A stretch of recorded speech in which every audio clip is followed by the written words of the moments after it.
साथियों, आज की वीडियो में हम लोग डिस्कस करेंगे दी टेबल स्टैंड को।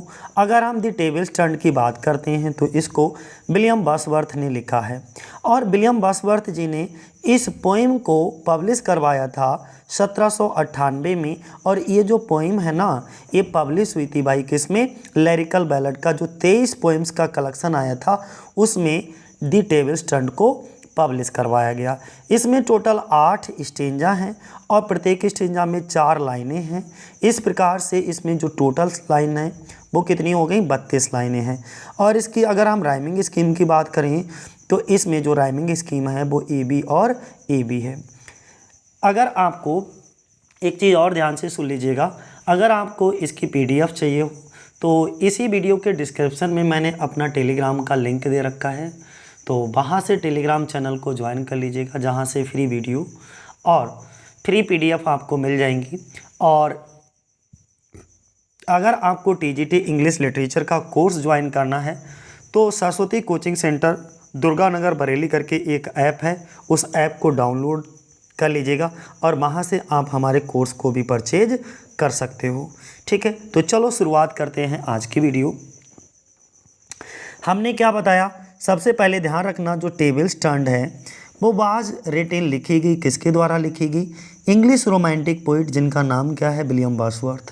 और ये पोइम जो है पब्लिश हुई थी in his collection lyrical ballad. Lyrical ballad का एक कलेक्शन आया था जिसमें टोटल 23 पोइम थी, उसमें से एक पोइम जो है वो हमारी टेबल स्टैंड भी थी जिसको 1798 में पब्लिश करवाया गया था।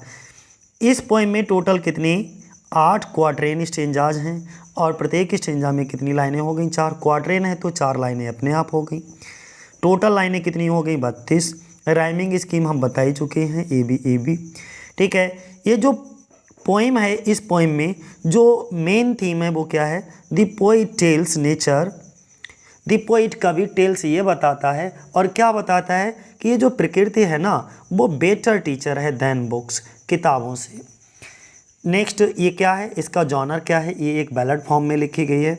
और इसकी जो मेन थीम है इसमें विलियम वर्ड्सवर्थ अपने दोस्त मैथ्यू को ये बताते हैं कि भाई जीवन में, लाइफ में इम्पोर्टेंस क्या है नेचर की हमारे। तो इसमें जो है नेचर की इम्पोर्टेंस के बारे में बताया गया। स्टेंजा नंबर फर्स्ट की सबसे पहली लाइन देख लीजिएगा और ये लाइन बहुत इंपॉर्टेंट है, ये लाइन हमारे एग्जाम में कई बार पूछी जा चुकी है। बोले अप माय फ्रेंड, उठो उठो मेरे दोस्त, एंड क्वाइट मीन्स छोड़ दो योर बुक्स, अपनी पुस्तकों को छोड़ दो।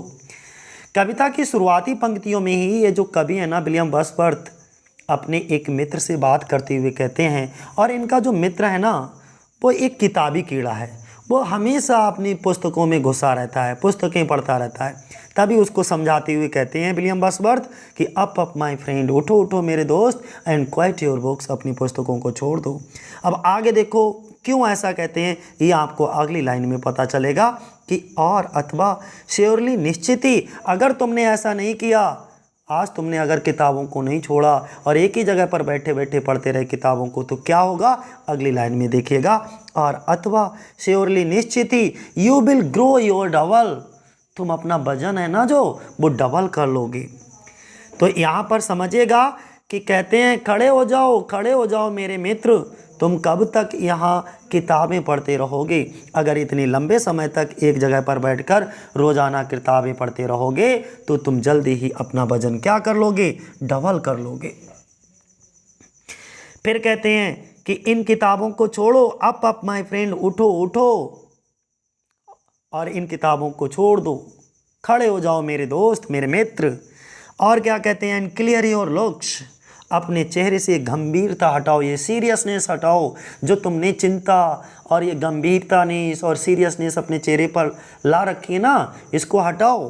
क्लियर योर लुक्स, अपने लुक्स को क्लियर करो, थोड़ा अच्छा बनाओ, हंसमुख रहो।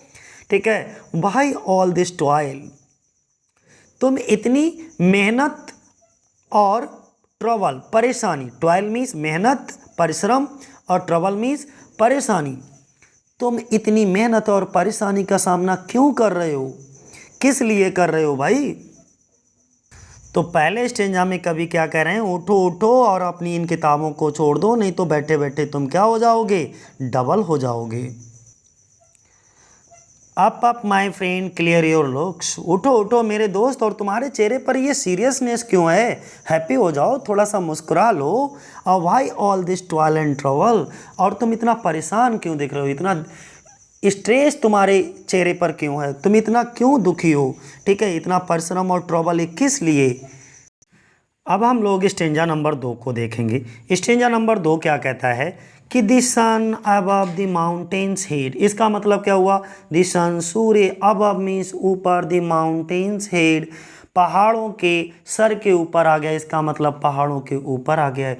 सूरज जो है वो पहाड़ों के ऊपर आ गया है। कभी कहते हैं कि शाम हो चुकी है और सूरज पश्चिम में पहाड़ों के ऊपर आ गया है। आगे आ फ्रेशनिंग लश्चर मेलो, अब यहाँ पे फ्रेशनिंग का मतलब ताजगी, खुशबू भरी, प्यारी प्यारी, खूबसूरत, सुंदर। लश्चर मेलो, लश्चर मेलो का मतलब क्या होता है? यानी कि लश्चर मीन्स चमक और मेलो मीन्स कोमल, सॉफ्ट, शानदार, यानी कि बहुत ही शानदार रोशनी और खुशबू चारों ओर फैली हुई है। क्या कहने का मतलब है? बहुत ही शानदार रोशनी और खुशबू चारों तरफ फैली हुई है। कहाँ फैली हुई है भाई, समझिएगा इसको ध्यान से। ये फ्रेशनिंग लश्चर में लो, ये शानदार रोशनी, ये शानदार खुशबू जो चारों तरफ फैली हुई है, वो कहाँ फैली है? Through all the long green fields has spread, spread means फैली हुई है। ऑल द लॉन्ग, लंबे लंबे, और ग्रीन का मतलब हरे मैदानों में। तो यहाँ पे कहा गया इन लंबे और हरे मैदानों में चारों ओर ऐसी खुशबू और रोशनी को देख सकते हो जो फैली हुई है। यानी कि सूरज की रोशनी के कारण, आगे लाइन में कहता है जो फर्स्ट स्वीट इवनिंग एलो, यानी कि सूरज की रोशनी के कारण जो स्वीट इवनिंग में एलो नज़र आ रहे हैं, यानी कि पीले और सुनहरे कलर के नज़र आ रहे हैं। क्या? वो फील्ड्स, ग्रीन लॉन्ग फील्ड्स। उनके कहने का मतलब ये है कि सूरज की रोशनी अब धीमी पड़ने लगी है, और ये धीमी सूरज की रोशनी घास के मैदानों पर पड़ रही है। कहाँ? घास के मैदानों पे, लॉन्ग ग्रीन फील्ड्स के ऊपर पड़ रही है। और इस रोशनी के कारण जो ये घास के मैदान है ना, वो सुनहरे रंग के लग रहे हैं, एकदम येलो नज़र आ रहे हैं। कब? जब स्वीट इवनिंग हो गई है, यानी कि टाइम स्वीट इवनिंग का है, उस समय जो सूरज की रोशनी है और इस घास के मैदानों में पड़ रही है, तो उनका कलर कैसा नज़र आ रहा है? येलो नज़र आ रहा है। ठीक है, ये तो था हमारा सेकेंड स्टेंजा। अब हम बात करेंगे थर्ड स्टेंजा की। और यहाँ पर देखो पहली लाइन क्या कहती है थर्ड स्टेंजा की। बुक्स, किताबें, TISS are dull and endless stripe. यहाँ पर जो कवि है ना, वो किताबों को क्या बता रहे हैं? बोरिंग बता रहे हैं, डल बता रहे हैं और थकाऊ बता रहे हैं। एंडलेस स्ट्राइफ, एक ऐसा कष्ट बता रहे हैं जिसका कभी कोई अंत ही ना हो। दूसरी लाइन में देखो कवि क्या कहते हैं, कम, आओ, हियर, सुनो, दी वुडलैंड लिनेट। किसको? आओ और सुनो, किसको सुनो? दी वुडलैंड लिनेट को सुनो। ये लिनेट क्या है? एक सिंगिंग बर्ड है। आप इसमें पिक में देख पा रहे होगे कि आओ और इस लिनेट नामक पक्षी के गीत को सुनो अच्छे से। अर्थात कभी यहाँ पर अपने मित्र से कहते हैं बाहर आओ और वुडलैंड लिनेट पक्षी को गाते हुए सुनो। हाउ स्वीट हिज म्यूजिक, उसका म्यूजिक, उसका संगीत, उसकी लय, उसकी आवाज़ कितनी सुंदर है। ऑन माई लाइफ, मेरा जीवन। Okay, there's more of wisdom in it, वो ये भी कहते हैं कि इसमें, यानी कि इसमें और भी समझदारी है। अर्थात अपने इस थकाऊ जीवन से इन पुस्तकों को छोड़ करके, जो कि डल हैं, यानी कि एंडलेस स्ट्राइफ है, इन सब को छोड़ करके आओ, प्रकृति के टच में आओ और वुडलैंड लिनेट की आवाज़ को सुनो। देखो तुम्हारे मन को कितना सुकून देती है ये आवाज़। ठीक है, और ये एक बुद्धिमानी वाला कार्य होगा। और ये भी देखो, there's more of wisdom in it, यानी कि वो जो गाना गा रही है ना, वो जो स्वीट सॉन्ग गा रही है, उस सॉन्ग में देखो कितनी बुद्धिमानी है, कितनी विजडम है और कितनी कलाकारी है, कितना सुरीला है। अब आगे स्टेंजा नंबर 4 देखो, फोर्थ वाला स्टेंजा क्या कहता है। एंड हार कहाऊ ब्लिथ, ब्लिथ का मतलब होता है खुशी, कितना मधुर, कितना प्यारा। दी थ्रोसल, थ्रोसल भी एक प्रकार का वर्ड है, देखो यहाँ पर पिक लगाई हुई है, देख लीजिएगा यहाँ पर। बोले एंड हार्क, हार्क का मतलब क्या होता है, और सुनो। हाउ ब्लेथ, कितना खुशी, कितना मधुर, कितना प्यारा, कितना सुंदर। दी थ्रोसल वर्ड सिंग्स मीन्स गाती है। हाउ ब्लेथ दी थ्रोसल सिंग्स, ये जो थ्रोसल वर्ड है वो कितना मधुर गा रहा है। ही मीन्स वह, टू मीन्स भी, इज नो मीन प्रीचर, और इसका गाना इंसानों के लिए किसी उपदेश से कम नहीं है। यानी कि he too is no mean preacher, इसका जो थ्रोसल का गाना है, वो ये जो गा रही है ना, वो मनुष्य के लिए, मानव के लिए, इंसानों के लिए किसी उपदेश से कम नहीं है। कम फोर्थ, बाहर निकल करके आओ, एंड और द लाइट ऑफ थिंग्स, और वास्तविक दुनिया से मिलो। यानी कि बाहर आओ और वास्तविक दुनिया से मिलो। और ये लाइन बहुत पूछी जाती है एग्जाम में, इसलिए इसका विशेष ध्यान रखना। Let nature be your teacher, कि ये जो प्रकृति है ना, वो आपका अध्यापक हो सकती है, यानी कि प्रकृति को अपना अध्यापक बनने दो। इतना क्लियर हो गया। और यहाँ पर जो प्रीचर वर्ड यूज हुआ है, यहाँ पर विलियम वर्ड्सवर्थ इस थ्रोसल वर्ड की क्वालिटी बताते हुए कहते हैं कि ये जो थ्रोसल वर्ड है ना, वो किसी प्रीचर से कम नहीं है, किसी उपदेशक से कम नहीं है। जिस तरीके से एक उपदेशक उपदेश देता है, उसी तरीके से इसका गाना भी इंसानों के लिए क्या दे रहा है, उपदेश दे रहा है। And come forth into delight things, यहाँ पर जो कवि बेसिकली इस लाइन में ये कहता है कि आप मटेरियलिस्टिक जो दुनिया है ना, उससे निकल करके आपके जो आसपास की दुनिया है, नेचर की जो लाइफ है, उस दुनिया में आओ, नेचर को महसूस करो, फील करो यार, तब देखो कितना आनंद और मजा आता है।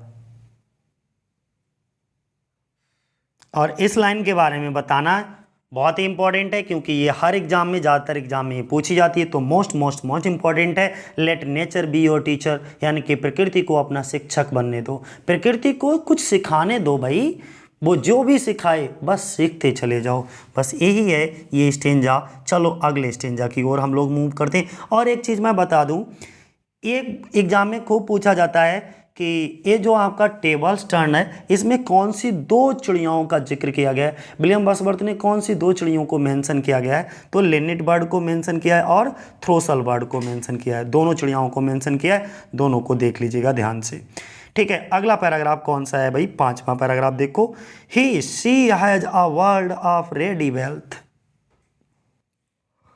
यहाँ पर जो सी यूज हुआ है वो किसके लिए यूज हुआ है, प्रकृति के लिए यूज हुआ है, ध्यान बनाए रखिएगा। ठीक है, प्रकृति, नेचर के लिए यूज हुआ है। She has a world of ready wealth, यानी कि प्रकृति के पास ज्ञान का भंडार है, इतना ज्ञान है कि आप जितना सीखना चाहो उतना सीख लो। तो she has a world of ready wealth, our minds, हमारे मस्तिष्क, ओके, एंड हार्ट्स, और हमारे हृदय, टू ब्लेस, भर देती है, कैसे, स्पोंटेनियस, लगातार, कभी ना खत्म होने वाली विजडम, बुद्धि से, ज्ञान से। ठीक है, इस अर्थात कभी यहाँ पर ये कहना चाह रहे हैं, ये जो प्रकृति है, नेचर है, वो हमारे हृदय और मस्तिष्क को ज्ञान से भर देती है। प्रकृति के पास इतना ज्ञान है कि भाई किसी के भी, by health, breathed by health, truth breathed by cheerfulness, यानी कि वह किसी के भी मस्तिष्क को और हृदय को ज्ञान और खुशी से भर देती है। किससे, truth breath by cheerfulness, cheerfulness means खुशी से। इतना क्लियर हो गया। एक बार और देख लो, यानी कि she as a world of ready wealth, ये जो नेचर है ना, नेचर के पास अथाह भंडार है, वो तुम्हें बहुत कुछ सिखा सकते हैं, जितना सीखना चाहो, पूरी दुनिया उससे सीखना चाहे वो पूरी दुनिया को सिखा सकती है, मतलब ये है यहाँ पर। ठीक है, our minds and heart to bless, bless का मतलब प्योर, आशीर्वाद देती है। और ये जो वेल्थ है ना, यानी कि प्रकृति के पास जो नॉलेज है ना, और वो नॉलेज अगर वो इंसान ले लेता है, तो इंसान का मन, मस्तिष्क और हार्ट ये सब क्या प्योर हो जाता है, एकदम प्योर बना देती है कौन? प्रकृति। अगर आप प्रकृति के टच में हो जाते हो ना तो बल्ले बल्ले हो जाती है, ठीक है। यानी कि आपका माइंड, आपका हार्ट सब कुछ खुशियों से भर जाता है, यानी कि खुशियाँ ही खुशियाँ होती हैं। इसीलिए कभी कहते हैं मटीरियल, जो हमारी भौतिकवाद का संसार है, मटेरियलिस्टिक संसार है ना, वर्ल्ड है, इससे भाई दूर हो जाओ और प्रकृति के टच में आ जाओ। स्पेटोनियस विजडम ब्रेथड बाय हेल्थ, यानी कि ये जो प्रकृति है ना, अगर आप प्रकृति के टच में हो ना तो प्रकृति तुमको हेल्दी बना देगी और आपको बुद्धि, यानी कि प्रकृति आपके अंदर ज्ञान और स्वास्थ्य दोनों से लवरेज कर देती है, भर देती है। और प्रकृति जो आपको खुशियाँ देती है ना, उसके अंदर कोई मिलावट नहीं होती, एकदम प्योर होती है, यानी कि एकदम भौतिकवाद से, मटेरियलिस्टिक दुनिया से अलग। तो प्रकृति है, उसका बस मज़े लेते रहो। अगला स्टेंजा देखिएगा क्या है, बहुत ही मोस्ट इम्पॉर्टेंट स्टेंजा, इसे मोस्ट इम्पॉर्टेंट लगा ही लो भैया, ठीक है। Burn impulse from a vernal wood, यहाँ पर कभी कहता है burn impulse from a vernal wood, यानी कि प्रकृति का एक तत्व, प्रकृति का बर्नल वुड का मतलब एक टुकड़ा, कोई भी, यानी कि लकड़ी का कोई भी एक टुकड़ा। Burn impulse from a vernal wood, प्रकृति का एक तत्व, एक टुकड़ा भी तुम्हें क्या कर सकता है? मे टीच सिखा सकता है, यू मीन्स तुम्हें मोर ऑफ मैन। इसका मतलब ये हुआ कि प्रकृति का छोटा सा तत्व भी तुम्हें इन किताबों से अधिक ज्ञान दे सकता है। जो तुम इन किताबों में पढ़े हो ना, किताबें पढ़े जा रहे हो, किताबों के कीड़ा बन गए हो, ठीक है, बुक वार्म बन गए हो, पुस्तक प्रेमी बन गए हो, तुमने बिल्कुल अपना टच प्रकृति से हटा लिया है, तो अब कभी अपने दोस्त को समझाते हुए कहते हैं कि प्रकृति का एक तत्व भी तुम्हें इन किताबों से अधिक ज्ञान दे सकता है। कि क्या अच्छा, आप moral AVL end of good, इसका मतलब समझो कि क्या अच्छा है और क्या बुरा है, प्रकृति तुम्हें यह इतने अच्छे से समझा सकती है। Than all the sages can, sages का मतलब होता है साधु, शायद। अब दोनों लाइनों के एक साथ पढ़िएगा, मैं एक साथ आपको समझाता हूँ और अच्छा समझ आएगा। बोले कि क्या अच्छा है और क्या बुरा है, प्रकृति तुम्हें ये इतने अच्छे से समझा सकती है, शायद कोई साधु संत भी इतने अच्छे से तुम्हें ना समझा पाए। Than all the sages can, sages का मतलब साधु संत भी उतने अच्छे से तुमको ना समझा पाए। अब हम स्टेंजा नंबर 7 को देखेंगे। स्टेंजा नंबर 7 क्या कहता है? बोले स्वीट इज द लोर विच nature brings, sweet is the लोर, द लोर का मतलब यहाँ पे नॉलेज है, ज्ञान है, बुद्धि है, ठीक है। विच मीन्स जो, नेचर प्रकृति, ब्रिंग्स मीन्स लाती है, यानी कि जो ज्ञान प्रकृति हमें देती है वह असल में वही सच्चा ज्ञान है। जो ज्ञान इंसान किताबों से या अपने आप खुद के प्रयासों से ग्रहण करता है, उससे क्या होता है? आवर मेडलिंग इंटेलेक्ट, अपनी खुद की बुद्धि से जो ज्ञान प्राप्त करता है उससे misshapes of beauteous forms of things be murder to dissects, यानी कि उससे हम वस्तुओं में बदलाव करके उनकी सुंदरता को, उनकी प्राकृतिक नेचुरल ब्यूटी को या वस्तुओं को खराब कर देते हैं। मेरे कहने का मतलब सिर्फ इतना है कि जब भी हम अपने माइंड का यूज करते हैं, अपनी इंटेलेक्ट, अपनी बुद्धि, अपनी ज्ञान यानी कि द लोर का प्रयोग करते हैं, जब हम अपनी बुद्धि, विवेक और तर्क का प्रयोग करने लग जाते हैं तो नेचर की जो ओरिजिनल ब्यूटी होती है उसका क्या हो जाता है? मिसशेप हो जाता है, यानी कि जो उसका ब्यूटीयस फॉर्म होता है, उसका जो सुंदर रूप होता है वो बिगड़ जाता है, उसे हम बर्बाद कर देते हैं अपनी बुद्धि का गलत तरीके से यूज करके। उसकी ओरिजिनल ब्यूटी का क्या कर देते हैं भैया? बी मर्डर टू डिसेक्ट्स, हम मर्डर कर देते हैं, उसकी सुंदरता को ही खत्म कर देते हैं। और अब हम 8वें पैराग्राफ की ओर बढ़ेंगे। 8वां पैराग्राफ क्या कहता है? बोले इनफ, बहुत हुआ यार, enough of science end of art. देखो कवि क्या कह रहे हैं यहाँ पर, कवि की बात को बस ध्यान से सुनना। विलियम वर्ड्सवर्थ क्या बता रहे हैं? कवि अपने मित्र से कहते हैं कि बहुत हुआ वह, यानी कि बहुत हुआ ये विज्ञान और कला का ज्ञान, इनफ बहुत हो गया, पर ओके किसका? ये विज्ञान और ऑफ आर्ट, किसका? विज्ञान और कला का ज्ञान। अब हम अपनी इन बंजर किताबों को, तो देखो अब अगली लाइन में जरा ध्यान से सुन लेना, बोले क्लोज अप करो, क्लोज अप बंद कर दो भैया, दोज ऑन बैरन लीव्स। बैरन बंजर, लीव्स मीन्स पत्तियां होती हैं, लेकिन यहाँ पे किताबों के पन्नों के लिए यूज किया गया है। बोले अब अपनी इन बंजर किताबों को बंद कर दो, इनसे तुम्हें कुछ मिलने वाला नहीं है। कम फोर्थ, आओ, and bring with you a heart that watches and receives. बोले और अपने दिल और दिमाग को कम फोर्थ लेकर आओ, किसके पास लेकर आओ?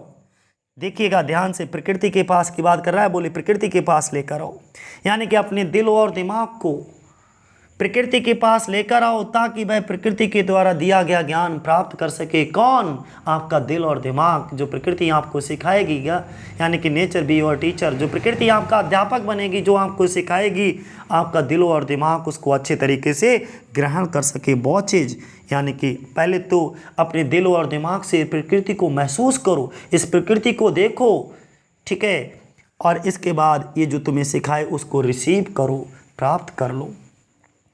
तो एक बार मैं फिर से इन सभी लाइनों को डिस्क्राइब कर देता हूँ, जरा ध्यान से सुन लीजिएगा। कवि क्या कह रहा है? कवि अपने मित्र से ये बात कहता है कि ये बहुत हुआ ये विज्ञान और कला का ज्ञान, अब यार छोड़ो भी इन किताबों को, क्या किताबी कीड़ा बने हुए हो तुम, ठीक है। अब अपनी इस बंजर किताबों को बंद कर दो, इनसे तुम्हें कुछ भी मिलने वाला नहीं है, और अपने दिल और दिमाग को प्रकृति के पास लेकर आओ, ताकि वह प्रकृति के द्वारा, वह कौन? आपका दिल और दिमाग प्रकृति के द्वारा जो दिया गया ज्ञान है उसको प्राप्त कर सके, ठीक है। तो ये थी कहानी आज की। आज के लिए इतना ही, बाकी डिस्कस करेंगे अगली पोएम कोई विलियम वर्ड्सवर्थ की। आज के लिए इतना ही। जय हिंद, जय भारत साथियों।